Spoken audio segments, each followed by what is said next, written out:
What's going on, everybody? Jack Acello back with another edition of Knicks Latest. Hope everybody is having a fantastic Wednesday. We're back at it. We're previewing a free agent center that could be a fit for the New York Knicks. We got an interesting story on Tyler Nickel, a positive update. He could be sticking around. And we got an Eastern Conference power rankings. Let's get right to it. We're back at it, previewing another possible center for the Knicks on a two-way contract. And although the Knicks lost Mitchell Robinson, we're talking about another Robinson today. That is Orlando Robinson. Orlando is a 4-year NBA vet. He's 26 years old, stands at 6'10" with a 7'4" wingspan. Should the Knicks give him a shot? Now, he's an interesting case. What I like about him is he's a guy that is young, still has lots of room for development, and doesn't completely lack NBA experience. He's played in about 115 NBA games. He started 17 games. He has an average about 13.7 minutes in those games, and his most notable opportunity came in 2024-2025. He played in about 44 games that season between two teams, but mainly 35 games with the Toronto Raptors. And in those 35 games, he started 8 of them and averaged about 20 minutes a game and put up the following numbers. In those games, he put up about 8.1 points, 6 rebounds, 2 assists on 45% shooting and 34% from 3. And he's also a solid defender. In those 115 games total, his career defensive rating is 113. So, very solid based off that. 8 points, 6 boards. So, and again, if this is the kind of role that we're talking about, he's probably going to be out there 10, 15 minutes a night, and that's only if Andre Drummond or Karl Anthony Towns is out with an injury or get hurt in the middle of a game. So, it's not that much pressure. If he could do that in 20 minutes, he could put up enough solid numbers in 10. Now, what's interesting about him, he's not known as a great defender. They think he's very solid of an interior defender. He can defend the low post. He's more of a shot disruptor rather than a shot blocker. So he can mess with things, obviously. He has the length at 6'10" with a 7'4" wingspan. He can disrupt shots. He can get his arms out, and he's hard to shoot over for smaller guards and wings that are driving into the lane. So that's a positive on that front. They do think, like a lot of these younger, more G League centers, is that they're good interior post defenders, but they lack the ability to switch out on the pick and roll and guard quicker, smaller guards that are isolating and are running past them. So that's where the true challenge lacks. That's what separates the good from the elite defenders. So that's where he could struggle. But there is a lot of promise there. And last season, 2024-2025 is when he got his real opportunity with the Raptors. Last season, he only played in about 4 regular season games. Did have some games in the G League where he clearly showed that he's better than a G League player. In those 10 G League games, here are his numbers, just off the charts. 28 points a game, 10 rebounds, 3 assists, 2 blocks, 1.6 steals on 60% shooting and 44% from 3 on 2.3 attempts per game. So his numbers, those are off the charts numbers in the G League. So he's clearly better than a G League player. That's obvious. So he fits the criteria perfectly for what a third string center should be and what you want. He's cheap. He's young. He has room to grow. And he doesn't completely lack. He's not completely inexperienced in terms of NBA games. I think for that reason alone, he's the perfect fit. And for what Mike Brown does, he can unlock. Like I said in the G League, those 2.7 assists. The passing there is promising. Mike Brown likes that. 2 blocks and 1.6 steals a game. There's capability defensively. Mike Brown knows how to unlock a player's best defensive ability, and he gets the most out of them. Jordan Clarkson, Landry Shamet, what we saw with Karl Anthony Towns, he can do that. Are they amazing defenders? No. But are they passable in the system? Absolutely. And that's all we need. And another thing to remember is that all they need from this is the first half of the season. If this could be a guy on a 2-way contract that plays a little bit in the G League, that plays some for the Knicks in the regular season, you could even just give him an Exhibit 10 and make his deal non-guaranteed on the regular season roster. I honestly think he has enough promise to do that. But either way, he could go there. He could be on the last guy on the bench, and for just the first half of the season, if he could spell Cat and Andre Drummond when they're not in, if he can give you 10 to 15 minutes a night, you could survive till the trade deadline where you make your real move and then you get your third center that's going to possibly be a playoff piece to go for your next title. But it's about getting through the regular season, staying healthy, staying sharp, and staying competitive. I think Orlando Robinson is worth a shot. So what do you think? Do you think Orlando Robinson is worth a non-guaranteed deal that could spell Cat and Drummond 15 minutes a night when they're injured? Leave your thoughts down below. All right, let's move on. We're talking Tyler Nickel. He's back in headlines. Not necessarily for him, but for a ruling that was made by the SEC. Obviously, there's been reports of an NCAA court ruling in Colorado that stated any player that was a freshman in 2022 in the college world of sports has a fifth year of eligibility. That was reported, and reports came out documenting that there is a chance that Tyler Nickel could go back to school in Vanderbilt. However, some reports have stated, from most notably Ian Begley of SNY, that Nickel plans on starting his professional career. Now, that's obviously true, but those odds have been enhanced now due to the SEC coming out and banning players that have that fifth year of eligibility from the NCAA.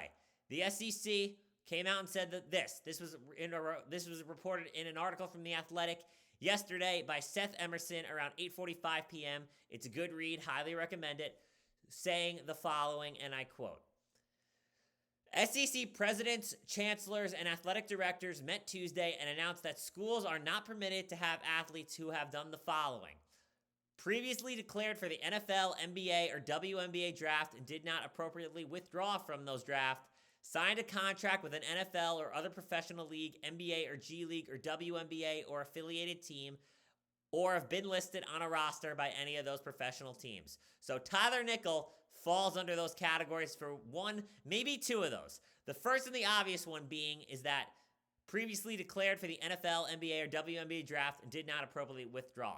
He did not withdraw from the NBA draft. He was obviously taken with the 47th overall pick by the New York Knicks. So for that alone, he qualifies from this ban, and he cannot go back to college. The other aspect is, again, I don't know if this necessarily falls under it, has been listed on a roster by any of those professional teams. He has been listed on the roster for the Knicks NBA Summer League, but that technically doesn't count as a pro game, so I'm not sure where that falls under the guidelines of the SEC ban.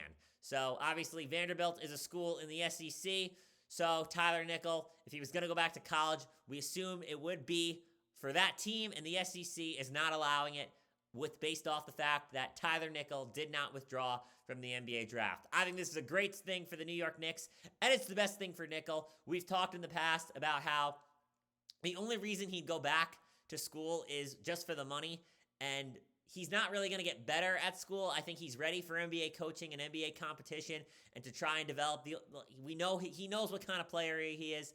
He's a shooter, a slasher, and a cutter. He's going to come off screens, he's going to move off the ball, and he's going to hit shots, and hopefully he can develop into a nice to a nice defender at obviously his good size, standing at 6'6", 6'7". So hopefully he could develop an extra tool with NBA coaching, and he needs to play against professionals in the league and in the G League. That's the best thing for Tyler Nickel. Nothing more, nothing less. Going back to school wasn't going to solve anything. So hopefully this eliminates that story once and for all. Tyler Nickel, more than likely, is not going back to Vanderbilt unless he wants to take legal action to go back. And that just seems like such a headache. So don't waste time. Don't waste money on lawyers that you don't want to pay. Sign the deal with the Knicks. Get to training camp and let's go. Tyler Nickel, all more than likely, sticking around for the Knicks, and I'm excited to see him. He's going to have a real role, and he's a guy that I think could be a two-way dude, but then eventually sign a standard contract if the Knicks make their big move to get a center such as Matkovic, Diabate, or anybody else that we talked about at the trade deadline. Let's say they have to include a Miles McBride or a Jordan Clarkson or a Tyler Kolek in that deal. Tyler Nickel could sign a standard deal, step in, and we don't lose a beat with the guard position. So that's all we got on Tyler Nickel. What do you think he'll do? Obviously, he's going to stay. So that's a perfect situation for the New York Knicks. Last thing we're going to talk about today, Eastern Conference Power Rankings. We're up to number 6 with the Atlanta Hawks. The Atlanta Hawks are a very interesting team to me, and they're a team I really enjoyed watching last year throughout the regular season. Not in the playoffs, because they certainly gave the Knicks and Knicks fans a couple of heart attacks. But they're a team that is certainly on the rise. The Hawks last season finished 46-36, which was good enough for the 6th seed in the Eastern Conference. They were one of the hottest teams after they traded Trae Young. They finished 28-15 after that move, trading him for CJ McCollum and Corey Kispert from the Washington Wizards and sending Trae Young there. The Hawks were also one of the hottest teams. Their last 26 games, they finished the season on a 20-6 record. And in the first round of the playoffs, they gave the Knicks their biggest scare that they had. They went up on the Knicks 2-1. They won a game even in Madison Square Garden. Both wins were down tight at the wire. CJ McCollum hit not one, but 2 game-winning shots to beat the Knicks by a point in each of those games. The Knicks then had their moment of clarity. They had the light bulb go off in their head. They had team meetings, and then they went out and they dominated. They won 13 straight playoff games, went 15-1 in the remainder of their playoffs, and obviously went on to win the NBA title. But the Hawks certainly gave the Knicks their biggest challenge, and they made them fight for it. And they made them find something that they didn't even know they had within. So you got to give credit to the Hawks from that standpoint. They're a team that is on the rise. This is a team that has lots of talent. Jalen Johnson is a budding superstar, super young, was a first-time All-Star, has great size, playmaking ability, can shoot the ball, can defend. Nickeil Alexander-Walker, cousin to back-to-back MVP Shai Gilgeous-Alexander, was the league's most improved player last season.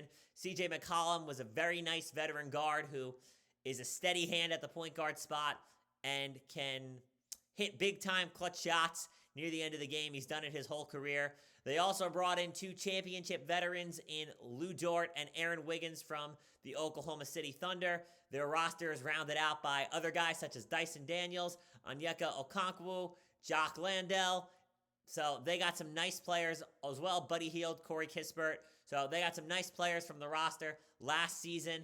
Then they also brought in some nice young talent. They traded former number 1 overall pick bust Zach Risache, and they got him for Ryan Nembhard. They also drafted Zuby Ejiofor, a St. John's product. I think he's going to have a nice career. And they also took Henry Vesar. I believe that's his last name. I apologize if I said that wrong. So they got some nice talent on this team, and their biggest strength is that they have a lot of two-way ability. They have so much length and so much defense and so much size that they're just going to be so hard to score on. I really believe this Atlanta Hawk team, because they're young, they're athletic, and they're just going to play hard every night. When you're a young team, you don't take games off because you're still trying to learn.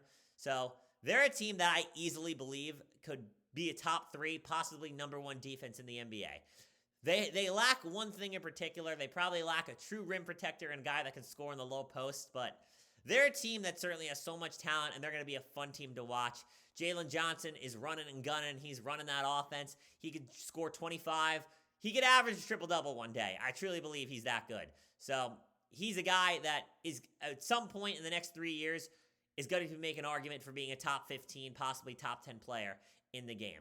So with that guy in mind, they have a chance to really move up the rankings. I think this is a team that has the ability, if there's one team in the Eastern Conference that could surprise, go on an extended playoff run and get to the Eastern Conference Finals, I think it's the Atlanta Hawks. Again, I'm not saying the 5 teams I have ahead of them and even the Miami Heat can't do it, but I would be more surprised if the Hawks were the one to do it. But they certainly can do it. They are a deep team, and they still have 5 controllable first-round picks that they could trade. Say, for example, the Washington Wizards, it doesn't work out for them.